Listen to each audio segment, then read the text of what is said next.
ಅಥಣಿ ತಾಲೂಕಿನ ತಹಶೀಲ್ದಾರ್ ಆದ ಸಿದ್ದರಾಯ ಬೋಸಾಕಿ ಅವರು ಚಾಣಕ್ಯ ಅಂತ ಹೆಸರು ಪಡೆದುಕೊಂಡಂತಹ ತಹಶೀಲ್ದಾರ್. ಅಥಣಿ ಕ್ಷೇತ್ರ ಅಂದ್ರೆ ಹೆಚ್ಚಿನ ಗ್ರಾಮಗಳು ಹೊಂದಿಕೊಂಡಿರುವಂತಹ ಕ್ಷೇತ್ರ. ಈ ಕ್ಷೇತ್ರದಲ್ಲಿ ಲಕ್ಷಾಂತರ ಮತದಾರರಿದ್ದು ಸಾಕಷ್ಟು ರಾಜಕಾರಣಿಗಳ ಬಲಿಷ್ಠ ಊರು ಇದು. ಈ ಕ್ಷೇತ್ರದಲ್ಲಿ ಹಲವಾರು ಸಮಸ್ಯೆಗಳಿದ್ವು.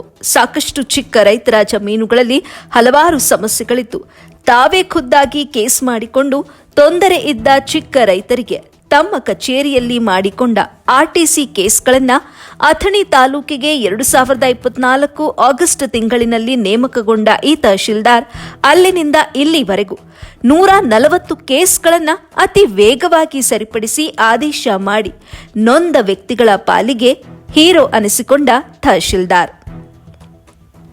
ಅದೇ ರೀತಿ ತಾಲೂಕಿನಲ್ಲಿದ್ದ ಸಾಕಷ್ಟು ಸಮಸ್ಯೆಗಳಿಗೆ ತಮ್ಮ ಅಧಿಕಾರದ ಬುದ್ಧಿಶಕ್ತಿಯಿಂದ ಪರಿಹಾರವನ್ನ ಕಂಡುಹಿಡಿದು ಚಾಣಕ್ಯ ಅಂತ ಅನಿಸಿಕೊಂಡವರು. ಹಾಗೆ ಎಷ್ಟೋ ವರ್ಷಗಳಿಂದ ಜಮೀನಿಗೆ ರಸ್ತೆ ಇಲ್ಲದೆ ಕಷ್ಟದಲ್ಲಿದ್ದಂಥ ಬಡ ರೈತರಿಗೆ ದಾರಿ ಮಾಡಿಕೊಟ್ಟ ದೇವರು ಅಂತಲೂ ಅನಿಸಿಕೊಂಡವರು. ಅಲ್ಲದೆ ಹಿಂದಿನ ಅವಧಿಯಲ್ಲಿದ್ದ ಸಾಕಷ್ಟು ತಹಶೀಲ್ದಾರ್ ಯಾವುದೋ ಒಂದು ಗೊಂದಲದಲ್ಲಿ ಅಥವಾ ಸಮಸ್ಯೆಯಲ್ಲಿ ಸಿಲುಕಿಕೊಂಡು ಸಾಕಷ್ಟು ಆರೋಪಗಳನ್ನು ಹೊತ್ತುಕೊಂಡು ತಮಗೆ ಕಪ್ಪು ಚುಕ್ಕೆ ಮಾಡಿಕೊಂಡು ಇಲ್ಲಿಂದ ವಾಪಸ್ ಹೋದಂತ ಸಾಕಷ್ಟು ತಹಶೀಲ್ದಾರ್ ಇದ್ದಾರೆ. ಆದರೆ ಈ ಚಾಣಕ್ಯ ತಹಶೀಲ್ದಾರ್ ಅವರು ತಮ್ಮ ತಾಲೂಕಿನಲ್ಲಿ ಯಾವುದೇ ಸಮಸ್ಯೆ ಇರಲಿ, ಇದು ಒಂದು ಪುಣ್ಯಕ್ಷೇತ್ರ. ಈ ಕ್ಷೇತ್ರದಲ್ಲಿ ಎಂದೂ ಕೂಡ ಸಮಸ್ಯೆಗಳು, ಜಾತಿ ಭೇದ, ಗಲಾಟೆ ಗದ್ದಲಗಳು ಯಾವುದೇ ಸಮಯದಲ್ಲೂ ನಡೆಯಬಾರದು ಎಂದು ಎಷ್ಟೋ ನಮ್ಮ ಹಿಂದೂ ಧರ್ಮದ ಮಹಾಪುರುಷರ ಜಯಂತಿ ಮತ್ತು ಹಬ್ಬ ಹರಿದಿನಗಳಲ್ಲಿ ಎಲ್ಲಾ ಜಾತಿಯೂ ಒಂದೇ, ನಾವೆಲ್ಲರೂ ಒಂದೇ, ನಾವೆಲ್ಲರೂ ಒಂದಾಗಿ ಹಬ್ಬಗಳನ್ನು ಆಚರಣೆ ಮಾಡಿಕೊಳ್ಳಬೇಕು, ಯಾವುದೇ ರೀತಿಯಾದಂತಹ ಸಮಸ್ಯೆಗಳು ಉಂಟಾಗದಂತೆ ನಡೆದುಕೊಳ್ಳಬೇಕು ಎನ್ನುವಂಥ ನಿಟ್ಟಿನಲ್ಲಿ ಎಲ್ಲ ಸರ್ವ ಸಮಾಜದ ಮುಖಂಡರನ್ನ ಕರೆಸಿ ತಾಲೂಕಿನ ತಮ್ಮ ವ್ಯಾಪ್ತಿಗೆ ಬರುವ ಅಧಿಕಾರಿಗಳನ್ನ ಕರೆಸಿ ಸಭೆ ಮೂಲಕ ಎಲ್ಲರಿಗೂ ಕಟ್ಟುನಿಟ್ಟಿನ ಎಚ್ಚರಿಕೆಯನ್ನ ನೀಡುತ್ತಾರೆ. ಆ ಕಾರಣಕ್ಕಾಗಿಯೇ ಇವರು ಚಾಣಕ್ಯ ಎಂಬ ಹೆಸರನ್ನ ಪಡೆದುಕೊಂಡವರು.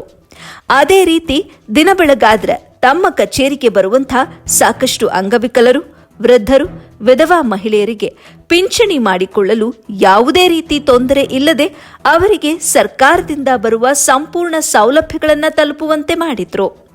ಹಾಗೆಯೇ ತಾಲೂಕಿನ ಗ್ರಾಮ ಲೆಕ್ಕಾಧಿಕಾರಿಗಳನ್ನ ಕರೆದು ಆಯಾ ಗ್ರಾಮಗಳಲ್ಲಿ ಕಡ್ಡಾಯವಾಗಿ ನಿಷ್ಠೆ ಮತ್ತು ಪ್ರಾಮಾಣಿಕತೆಯಿಂದ ಪ್ರತಿಯೊಬ್ಬರೂ ಸೇವೆ ಸಲ್ಲಿಸಬೇಕು.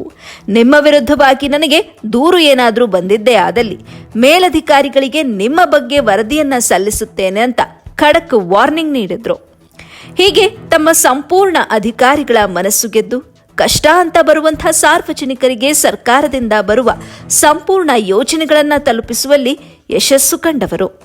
ಅದು ದ್ರಾಕ್ಷಿ ಬೆಳೆ ಸಮಸ್ಯೆ ಇರಬಹುದು, ಪ್ರವಾಹ ಬಂದಂತಹ ಸಮಯದಲ್ಲಿ ತಮ್ಮ ಮುಂದಾಲೋಚನೆಯಿಂದ ಸಂತ್ರಸ್ತರಿಗೆ ಗಂಜಿ ಕೇಂದ್ರಗಳನ್ನು ಸ್ಥಾಪಿಸುವಲ್ಲಿ ಯಶಸ್ವಿಯಾದವರು.